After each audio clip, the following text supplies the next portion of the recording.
Hey, Walter Sorrells back with more tips for the knife maker. Today, reviewing this Brodbeck 2x72-inch grinder that I made from a kit.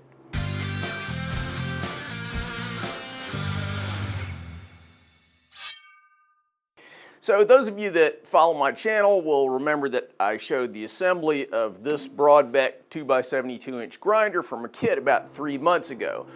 Now, today is not one of those, I just got it out of the box and I'm gonna give you the specs type review.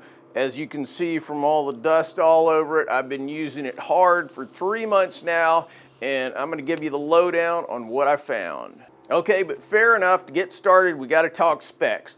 The Brodbeck from Brodbeck Ironworks is a 2x72-inch belt grinder, meaning that it runs a 2-inch wide by 72-inch long belt. This is the industry standard, so it's really easy to get an incredibly wide range of belts, aluminum oxide, ceramic, structured abrasives, all that stuff, surface conditioning, everything. So this is the type of grinder that you want if you're serious about knife making. The configuration that I'm showing here has a 2-horse 110-volt motor running at 3600 RPM. Additionally, you've got variable speed. There's a VFD right down here.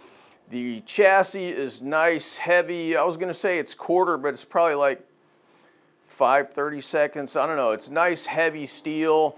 It's all laser cut and kind of jigsawed together. It has separate shoes for the attachment arms here, and then for a second arm right here, usually going to be your table. So you can run platen, wheel, whatever up here, and then table underneath. In other words, it's got all the standard ingredients of a pro-level belt grinder aimed at the knife community. Now, the version that I've got right here has this nice heavy stand with casters, so you can move it around if you want.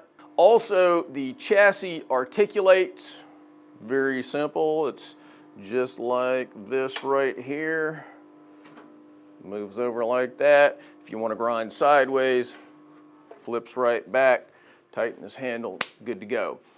There are a ton of different packages available from Brodbeck, so it's a little hard to give you an exact figure on pricing, but here's the general picture. You got various configurations available, from a no motor, assemble it yourself type kit that runs $1,400 to a mega package with a stand, 3-horse motor, a zillion accessories, some of which I'm going to show you today. And that'll set you back over $5K. So there's quite a wide range of models that would hopefully suit your budget. Now, one of the cool things about Brodbeck is that, and this is not true of all belt grinder companies, and this was kind of why I was interested in it, is that you can get it in kit form. So as I said, I did do a video about that, obviously link in the cards and description so you can see how I put this thing together. But in kit form, the model that you're looking at right here has a 2-horse 110 motor, and this runs about $3K and a few $100 more assembled. And that's not including the stand, that's not including all the attachments that I'm going to show you later. Now, you save some money by doing the kit, but not a ton, maybe $500, maybe a little less. Add the stand, full suite of attachments, all that stuff, and you're running, up in the 4 to 5K range. Now, if you want to see what it's like to assemble the kit, check out the video, cards and descriptions. And obviously, if you want to get more details about all these different configurations that I can't go into here, check the Brodbeck Ironworks website for details.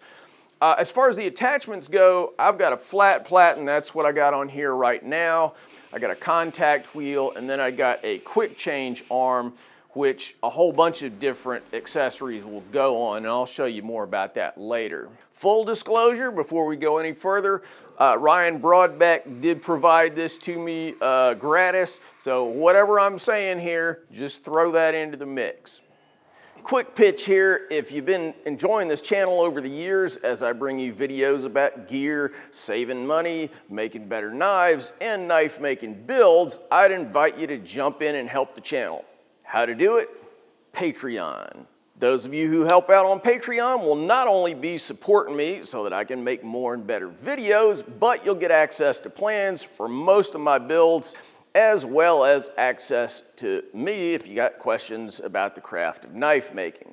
Patreon.com/Walter Sorrells. I won't talk too much about assembly because that's all covered in the other video, which I'd highly recommend you take a look at if you're considering saving some bucks by buying this grinder as a kit. Bottom line, the assembly process was not hard, but took a fair amount of time, mostly because you have to paint the parts yourself, and so you have to factor drying time into the equation. Enough said on all that, we'll move on to the fun part, performance. Like I said, I've had the grinder for 3 months now. I tried to use it as sort of my A grinder, so it's been the workhorse of my shop for this whole time. So let's not bury the lead. The grinder works really well. Never had any problems.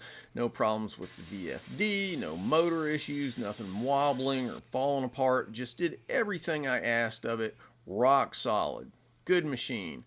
I mean, honestly, not much to say here. The design's logical, does the job. Minor, somewhat nerdy note, the VFD, or the speed control, acts as a phase converter for a 2-horse, 3-phase motor, meaning that even though the motor is rated at 2, it effectively runs at 1.5 horsepower. Now, I don't grind super hard, but I honestly can't remember coming close to bogging the motor down. This VFD is in a sealed industrial quality enclosure with cooling fins, all very critical in the wet, grimy, abrasive-laden environment of the knife shop. All right, let's talk attachments. Far and away, the most used attachment on my Brodbeck was the flat platen, this attachment right here. That's typical of most knife makers, unless you're a hollow grind guy, but I would say most knife makers, typically, if there's one thing on the grinder, it's this. And so this is the one that I really used the most while I was testing it out. One of the things about the Brodbeck is there are a lot of points where you can articulate parts of the grinder. So in this case, you can articulate the platen so that the contact wheel sticks out and use it as a small diameter grinding surface, or you can just rock it straight. It's very solid, and with all these little handles, you don't have to fumble around with Allen keys or wrenches and stuff like that to adjust the platen depth.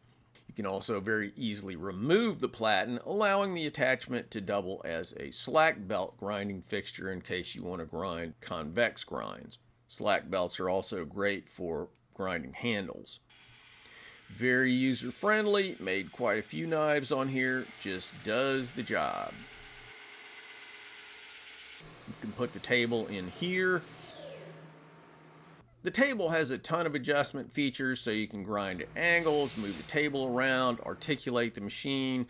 When you turn the machine sideways, you can put the table in at 90 degrees, allowing you to use it more like you would a spindle grinder or even sort of like a disc grinder. And with some adjustment, the table will go wherever you need it to. Honestly, I just set it at 90 degrees and left it.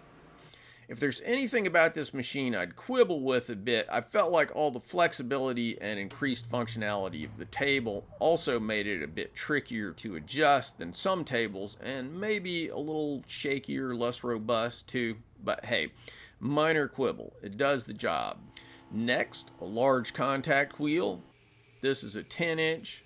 Personally, I always recommend buying the largest available wheel, a 12 or a 14 if you can fit it on your machine. But this one works fine for small to medium-sized knives.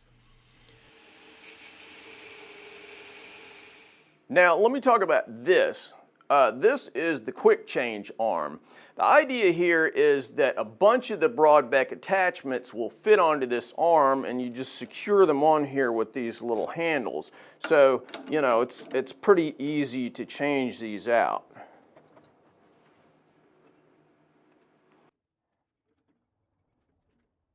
Now this lets you avoid the expense of having to buy an arm with every attachment, which is not only an expense, but something that you have to park in the precious real estate of your shop. I've got them scattered all over here. I've got racks here for these different arms, and they do take up a lot of space. So downside is that it means you have to monkey with these little handles, and sometimes, you know, some of these fit on easier than others. I find that it's a little easier to swap out an arm rather than changing with these little handles, but it's kind of 6 of one, half dozen of the other. The first attachment that fits on the quick change arm, and frankly it's the one that's going to stay here 90% of the time for me, is the small wheel attachment. If I were buying this setup, I'd be sure to pick up the small wheel attachment. They're extremely useful, especially for cutting finger notches and things like that. The attachment features rubber wheels with their own bearings that fit into this little shoe here. Works great, easy to operate. One thing I will mention about the quick change arm is that different attachments will tend to interfere with these handles at different angles, and then this happens. So you may need to change the angle to get proper clearance, easily accomplished with its own adjustment handle. Another attachment is the waterfall platen. If you're not familiar with this, they kind of do two things.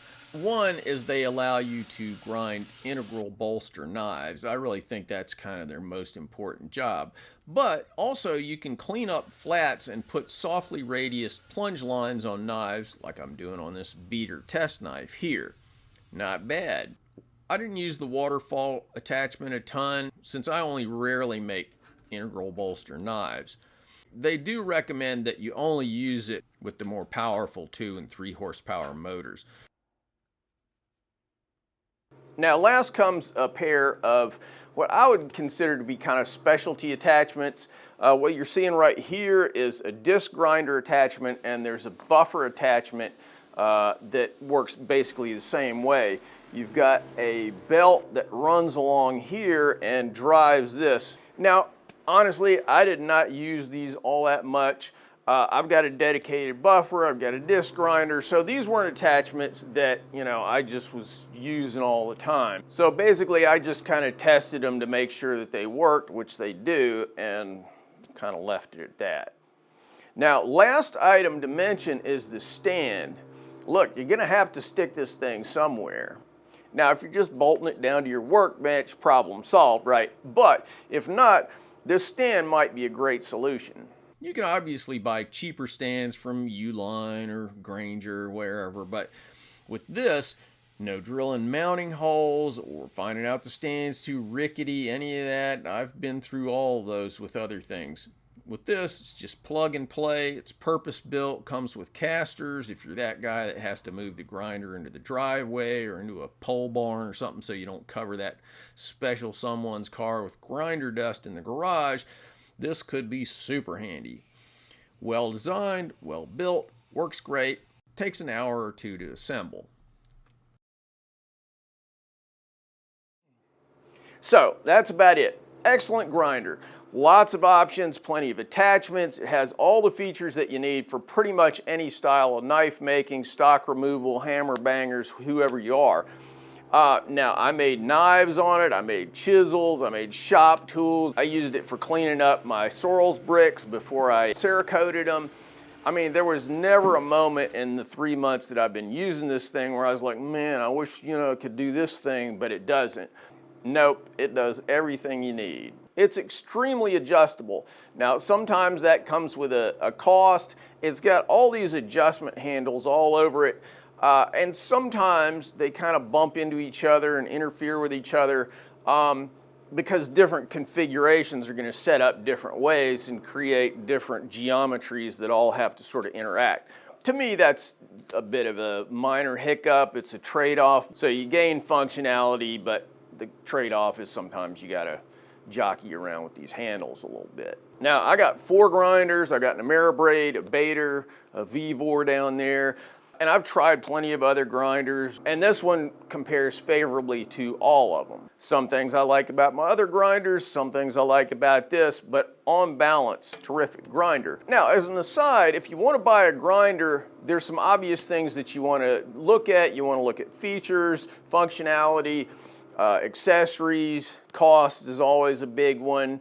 and maybe you like the idea of a kit project, which was part of the attraction of this for me. But one thing that kind of gets left out is service.